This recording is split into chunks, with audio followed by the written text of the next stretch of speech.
اور قومی اسمبلی میں ڈیمانڈ کی ہے، اور آج آپ کے سامنے پورے پاکستان کے سامنے ڈیمانڈ کرتا ہوں کہ ہمارے آرمی چیف امریکہ گئے ہیں،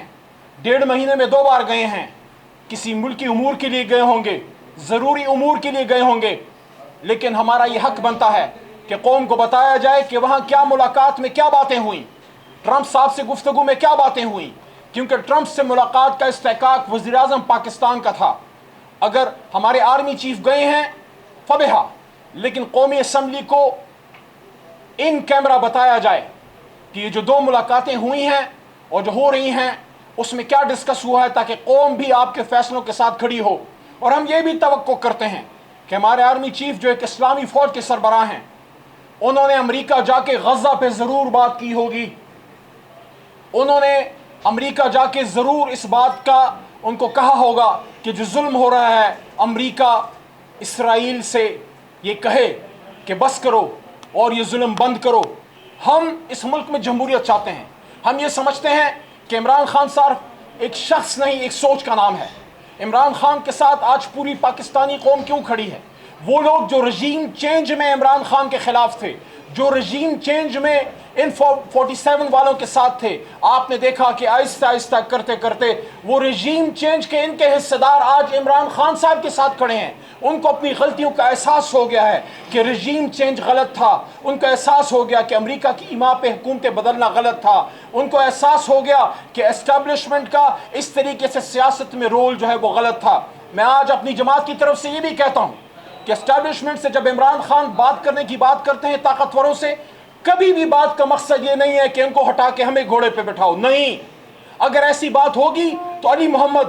اسد قیصر، ثناء اللہ مستی خیل، اچکزئی صاحب، سردار لطیف کھوسا،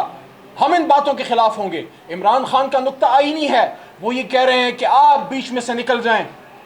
ہم عوام کے لوگ ہیں، ہم نے یہ ملک بنایا ہے، ہمارے پرکھوں نے آزاد کیا تھا، ایک سیاسی جدوجہد سے آزاد کیا تھا، گھوڑے کے پیٹھ پہ بیٹھ کے نہیں آزاد کیا تھا، ہم اس کو چلا سکتے ہیں۔ جب آپ اپنے روایتی رول میں جاتے ہیں ہم آپ کو سر آنکھوں پہ بٹھاتے ہیں، لیکن آپ جب اپنے رول کو کراس کرتے ہیں وہاں پھر گلہ ہوتا ہے۔ ایک شہید کے گھر کون سا سیاسی لیڈر ہے جو نہیں جاتا؟ کون سا سیاسی لیڈر ہے جو شہید کو اون نہیں کرتا؟ علی محمد اون کرتا ہے، عمران خان اون کرتا ہے، اچکزئی اون کرتا ہے، اسد قیصر اون کرتا ہے، بیرسٹر گوہر، سب اون کرتے ہیں۔ لیکن ہم یہ کہتے ہیں کہ یہ جو شہادتیں ہو رہی ہیں خدا را سمجھیں کہ قوم لاکھوں کی تعداد میں کھڑی ہو رہی ہے، ممن میں کھڑی ہو رہی ہے، باجوڑ میں کھڑی ہو رہی ہے، وزیرستان میں کھڑی ہو رہی ہے، وہ خیبر ڈسٹرکٹ میں تیرہ میں کیوں کھڑے ہو رہے ہیں؟ لاکھوں لوگ ہاتھوں میں امن کے جھنڈے لے کے کھڑے امن مانگ رہے ہیں۔ خدا را ان پختونوں کو عزت دیں، خدا را ان پختونوں کی جانوں کی عزت کی، مال و جان کی حفاظت کریں۔ یہ تو وہ پختون ہے جو بغیر وردی کے بارڈر پہ کھڑے تھے جب عمران خان وزیر اعظم تھے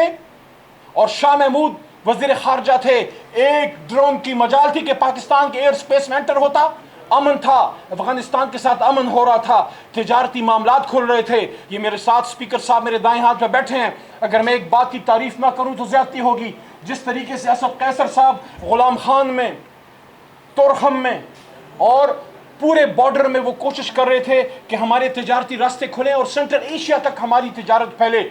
آج اس قوم کو ایک سیاسی استحکام کی ضرورت ہے، آج اس قوم کو عمران خان کی ضرورت ہے، اور ہم آج 11 اگست کے دن صرف ایک ڈیمانڈ کرتے ہیں، ہمیں اور کچھ نہیں چاہیے، ہمیں جناح کا پاکستان چاہیے، ہمیں جناح کا پاکستان دے دو، اپنا پاکستان اپنے گھر واپس لے جاؤ۔ ہماری نہ اسٹیبلشمنٹ سے لڑائی ہے، نہ نون لیگ سے لڑائی ہے، ہماری لڑائی اس سوچ سے ہے جو عوام کو اقتدار کے سنگھاسن سے نکال کر ڈرائنگ روموں میں فیصلے کرتے ہیں۔ پاکستان ڈرائنگ روم میں نہیں بنا تھا، پاکستان ان کھلے میدانوں میں، ان کھلیانوں میں ایک سیاسی موومنٹ سے بنا تھا۔ اور آخری بات، بڑے دکھ کے ساتھ وہ تصویر پورے پاکستانی دیکھیں جب باجوڑ کی ایک ماں ایک گاڑی کے ڈالے میں بیٹھ کے اپنے سامان کے ساتھ حیران و پریشان کہ اپنے ملک میں 85-90 سال کی عمر میں پھر بے گھر ہو گئی، اس کو کس بات کی سزا دی جا رہی ہے؟ باجوڑ کی بوڑھی ماں کس بات کی سزا وہ کھا رہی ہے؟ وہ اس بات کی سزا کھا رہی ہے کہ ملک کا لیڈر، امت کا لیڈر جیل میں ہے اور اقتدار کے بھوکے، اقتدار کے پیاسے ایوانوں میں ہیں۔ آج ہمیں